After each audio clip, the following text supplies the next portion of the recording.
Эфир абхазского телевидения продолжает русская служба новостей. Здравствуйте. В нашу редакцию стали обращаться люди по поводу ситуации, связанной с процессом обмена российских загранпаспортов. Граждане просят разобраться, почему в Сухуми по улице Званба 9, где принимают и обрабатывают документы на обмен загранпаспорта, такие большие очереди. Помимо этого, как известно, с 1 января за замену просроченных российских загранпаспортов стали взимать консульский сбор. Об этом также многим было неизвестно до обращения в паспортную службу. Мы решили вновь вернуться к этой теме и выяснить, в чем причина проблемы. Репортаж Алеки Трапш.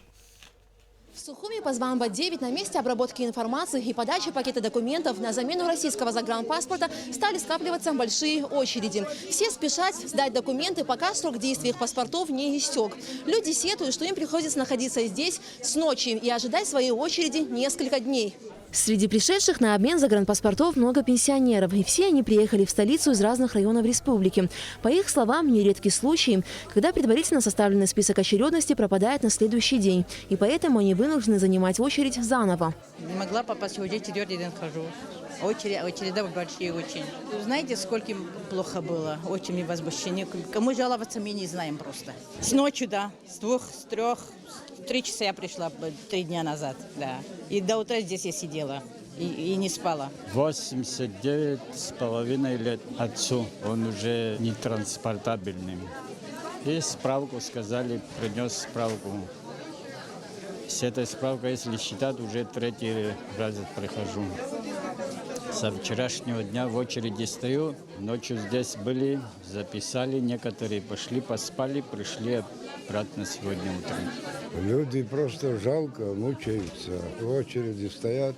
Очень тяжело. Дальше не знаю, как. Если так будет продолжаться, народ просто жалко. У многих пришедших сдать документы срок действия паспортов еще не истек, но некоторые жалуются на то, что им выдают талоны на день, когда паспорт уже будет просрочен. И, соответственно, помимо госпошлины, им придется платить и консульский взнос. У меня 16 марта кончается уже срок паспорта. Я первый день вот пришла, чтобы попасть, сдать документы. Здесь такая очередь, может быть, завтра и послезавтра мы не пройдем, а если наш срок пройдет, почему мы должны платить? Просто порядка пока нету. Вот если был бы порядок, то, конечно, быстрее прошли бы. Я сегодня первый день, надежды, что что-то получу, нету. Потому что сегодня список пишут на завтра. Вот. А завтра придем, когда я скворчели. Каждый раз приезжать тоже нельзя. Вот. Не знаю, получим или нет. Если только я не успею получить до конца срока паспорта, то будут штрафовать. Штрафовать будут. А моей вины нету. Вот тут просидишь и ничего не сделаешь. Сказали на послезавтра подойти с талоном, а талоны не выдают еще до сих пор. Я не понял, ее нету. Я не пойму ничего вообще, что творится. Чем дальше, тем страшнее. По Званба 9 на месте обработки информации и подготовки пакета документов на замену российского загранпаспорта, а также на оформление российского гражданства детям до 18 лет ежедневно с 9 утра до 6 вечера открыты все 3 окошка. За день специалисты принимают порядка 130 человек. Однако здесь следует уточнить, что если по Званба 9 выдают пакет документов до конца рабочего дня, то в посольстве России принимают эти документы только до обеда. Согласно административному регламенту МИД России по предоставлению государственной услуги по оформлению и выдаче паспорта, удостоверяющего личность гражданина Российской Федерации за пределами территории Российской Федерации, время принятия анкеты на оформление загранпаспорта не должно превышать 10 минут. Мы в первой половине дня за 4 часа силами 2 сотрудников принимаем 50 анкет на оформление загранпаспортов сроком действия 5 лет. И в среднем 55 анкет на оформление загранпаспортов сроком действия 10 лет. Таким образом, срок, установленный регламентом, мы сокращаем в 2 раза и принимаем в целом 100 граждан в день по вопросам оформления гражданам России загранпаспортов. Во второй половине дня осуществляется выдача готовых паспортов. В день мы выдаем около 75 готовых 5-летних загранпаспортов и около 20 10-летних. С тем, чтобы заявители, обращающиеся за оформлением 5-летних паспортов, а таковых сейчас подавляющее большинство, могли гарантированно подать анкеты в день обращения в консульский отдел, введена запись на прием. Речь, повторюсь, идет о 5-летних паспортах. На 10 лет мы запись не вводим. В консульском отделе посольства Российской Федерации также сообщили, что при обращении граждан, у которых заканчивается срок действия паспортов со дня на день, их документы обрабатываются в штатном режиме. Неоднократно мы обращали внимание граждан на необходимость заблаговременно обращаться с заявлением об обмене загранпаспорта взамен используемого. Желательно обращаться за 4 месяца до истечения срока действия паспорта. В то же время, несмотря на наши рекомендации, такого рода обращения, в том числе в последний день действия паспорта, до сих пор происходят. По мере возможности стараемся входить в положение, такие анкеты принимать, но опять же просим все делать вовремя. Но если мы принимаем, уже всех граждан приняли по записи, и у нас, допустим, есть время принять, безусловно, входя в положение, видя ситуацию, что с завтрашнего дня паспорт уже недействительный, чтобы не проводить проверку наличия российского гражданства, мы такую анкету, безусловно, возьмем. Стоит отметить, что для большинства жителей Абхазии новость о взимании дополнительных сборов при оформлении просроченного загранпаспорта стала неожиданной, так как о таком нововведении не сообщалось ранее. По словам работников паспортного отдела, такой ажиотаж вокруг обмена российских загранпаспортов в Абхазии случается регулярно. Чтобы подобные ситуации не повторялись и людям не приходилось подолгу стоять в очередях, сотрудники российского посольства призывают граждан следить за сроком действия своих документов. Алика Трапштамас Чиковани, Абхазское телевидение. Проблема собираемости платежей за электроэнергию не перестает быть актуальной. Напротив, она приобретает еще более острый характер на фоне организации перетока электричества из России. РУП «Черноморэнерго» продолжает реализацию проекта по установке электронных приборов учета в районах республики. С какими сложностями в ходе процесса сталкиваются специалисты и какие видят перспективы в решении подобных проблем? Об этом наш следующий репортаж. Нынешней зимой ситуация с подачей электричества в республике значительно осложнилась. Несомненно, эта проблема давала о себе знать и в прошлые годы. Ранее специалисты прибегали к веерным отключениям. Это позволяло избежать серьезного кризиса. Но когда в декабре 2019 года директор Черноморэнерго Аслан Басария сообщил, что подобная мера не станет спасительной каплей в океане глобальных энергетических проблем Абхазии, стало понятно, что ситуация выходит из-под контроля. Об этом задумались специалисты. Ну а что жители? Стали ли они больше экономить свет и вовремя платить по счетам? Подобных изменений не последовало, рассказал в интервью нашей съемочной группе руководитель филиала унитарного предприятия «Иналлазба». Каких-то серьезных положительных изменений не наблюдается. Традиционно юридические лица оплачивают за электроэнергию более или менее, да, то есть процент собираемости по юрлицам за год составил 94%.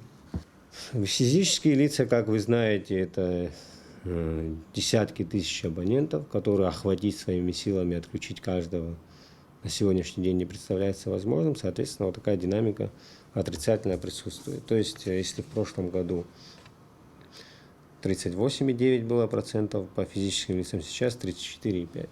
Подобные значения обусловлены тем, что юридических лиц в стране меньше, поэтому легче организовать контроль и удобнее применять принудительные меры. Другая категория плательщиков – физические лица. По сути, это обычные граждане. Чтобы упорядочить базу абонентов во всем мире, широко используют приборы учета. Реализацию по установке современных счетчиков в республике начали с Гульрипшского района. Когда на подстанции есть учет, и у каждого абонента стоит счетчик, как вот в модели Гульрипшска сейчас это работает, значит, если кто-то нелегально подключится, мы в удаленном режиме это можем мониторить и подключаться, отрабатывать этот момент, отключать нелегалов и так далее. Плюс, если, допустим, трансформаторная подстанция потребляет 100 киловатт, и там 10 абонентов, значит по 10, грубо говоря, да.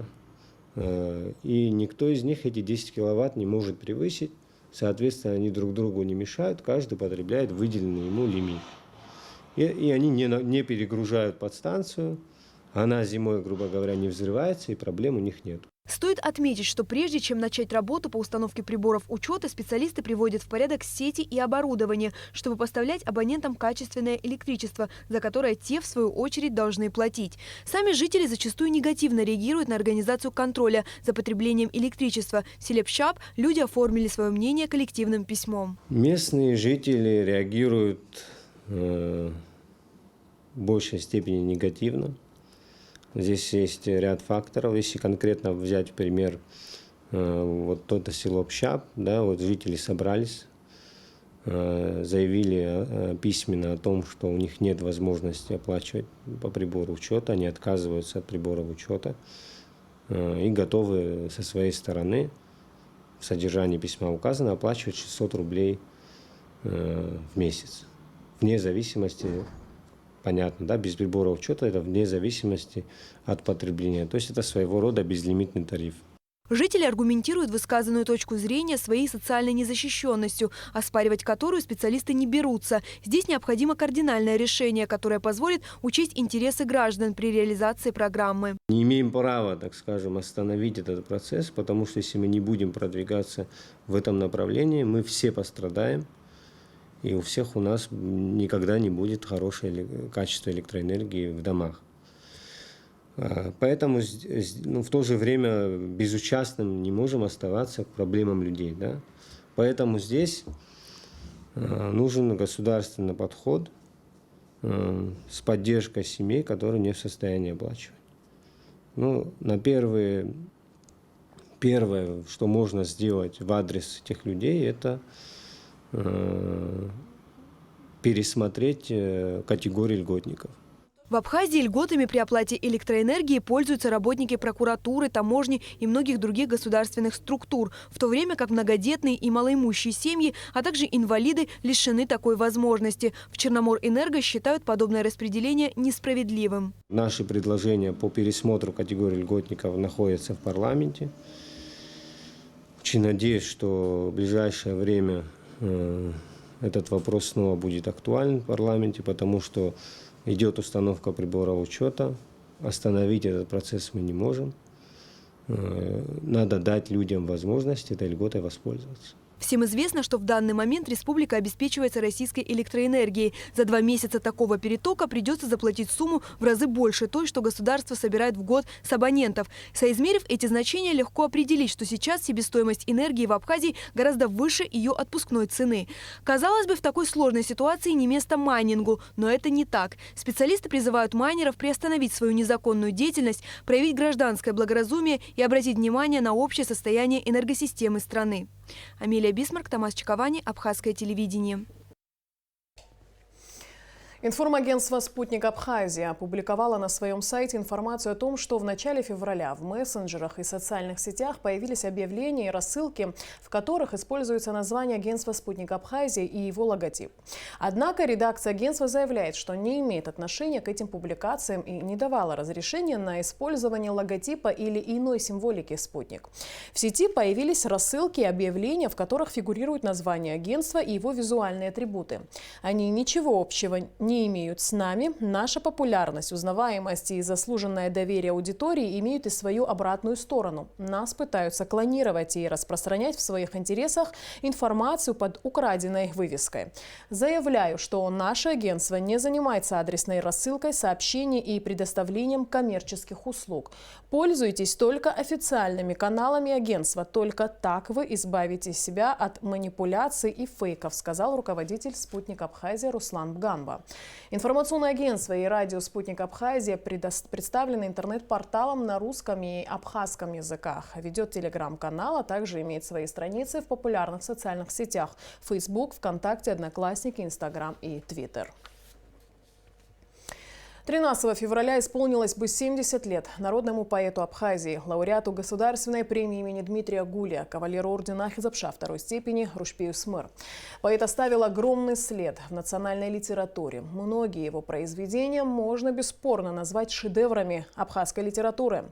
Помимо творческой деятельности, Рушпий Смыр был участником национально-освободительного движения, а после Отечественной войны народа Абхазии принимал активное участие в общественной и политической жизни страны. Кварацхелия продолжит.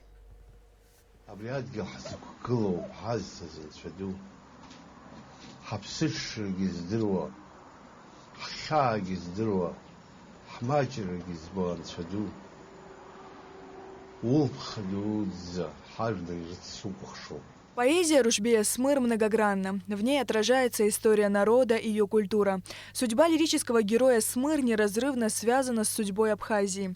Сам Рушбей Хазаратович совсем еще молодым человеком принимал участие в национально-освободительном движении, в частности в событиях 1977, 79 и 89 годов. Практически во всех его произведениях главная тема – это Родина, ее настоящее и будущее. Рушбей Эсмыр – автор более 12 поэтических книг. Его стихи печатались в изданиях Алашера, Ахуасухум, Апснагапш. Творческий путь Рушбея Эсмыр начинается с 1965 года. Первые стихи печатались гудаутской районной газетой «Бзып». Талант молодого поэта сумел разглядеть Владимир Анкваб, который оказал ему большую поддержку. Первый сборник стихов Рушбея Эсмыр «Танец звезд» вышел в свет уже в 1973 году. Рушбей Эсмыр – автор многих сборников. Многие стихотворения поэта были положены на музыку, уже несколько десятилетий неизменно исполняются на абхазской сцене.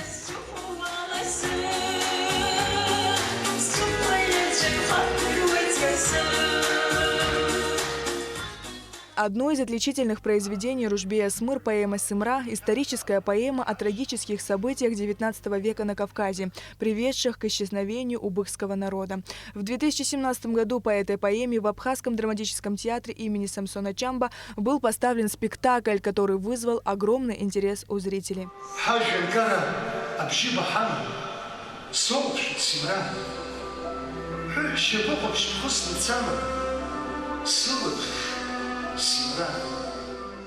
Народный поэт Абхазии, кавалер ордена Ахдзапша второй степени Рушбей Эсмыр ушел из жизни на 70-м году. Он прожил недолгую жизнь, но оставил после себя бесценное культурное наследие.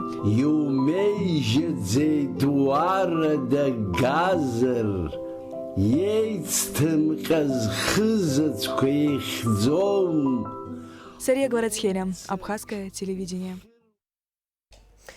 13 февраля все мировое сообщество отмечает Международный день радио. Именно в этот день, 74 года назад, впервые вышла в эфир радио ООН, станция которого располагалась в штаб-квартире Организации Объединенных Наций.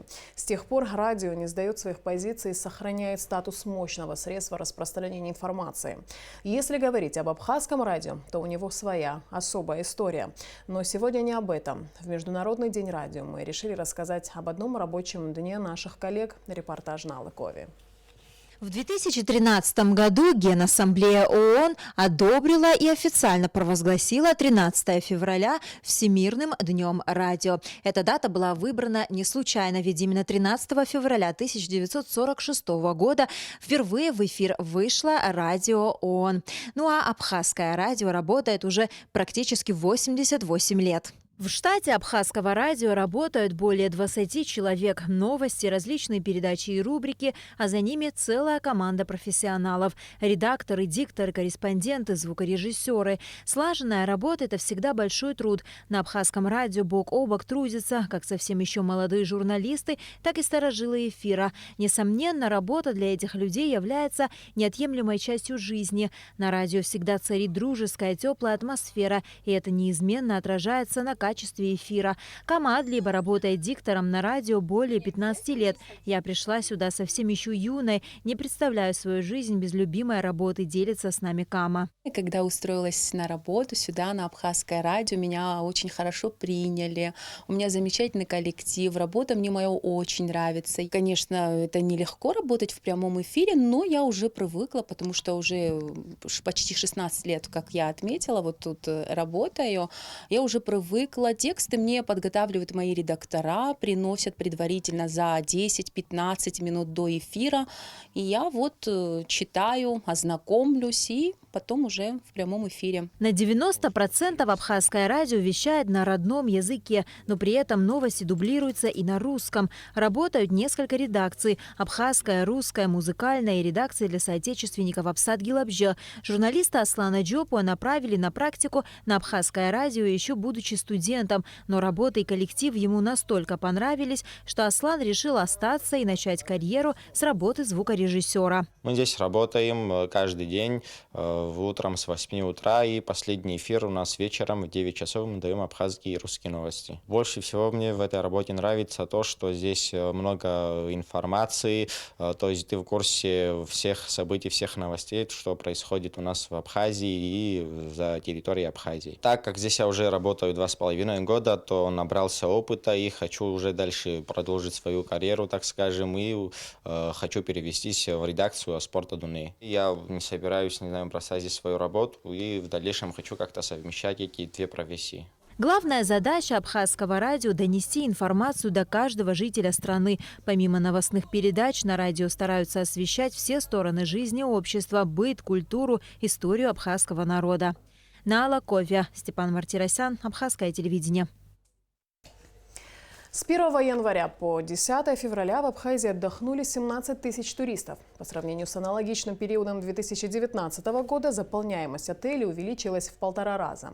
По мнению зампредседателя Госкомитета по курортам и туризму Астамура Барцыц, этому способствовали хорошие погодные условия, отсутствие снега на зарубежных курортах и правильная маркетинговая стратегия ательеров. Наибольшим спросом пользовались однодневные экскурсии. В январе и первой половине февраля Абхазию посетили 12 тысяч туристов. 5 тысяч туристов приехали на более продолжительный период. В новогодние праздники больше всего туристов отдохнули в Западной Абхазии. Самыми популярными местами посещения традиционно были Рицинский национальный реликтовый парк, Новоафонская пещера, Сухумский ботанический сад и обезьяний питомник. Рицу в январе посетили 11 325 человек, что почти в 2 раза больше, чем за аналогичный период 2019 года. Сейчас о погоде. По информации Гидрометцентра, 14 февраля в Абхазии ожидается облачная с прояснениями погода. Ночью и утром снег с дождем. Возможен снег, гроза. Днем погода прояснится. В предгорьях и горах ливневый снег. Температура воздуха ночью 1+4, днем 3-8 тепла. Температура морской воды +9. На этом наш выпуск завершен. Всего доброго и до встречи в эфире.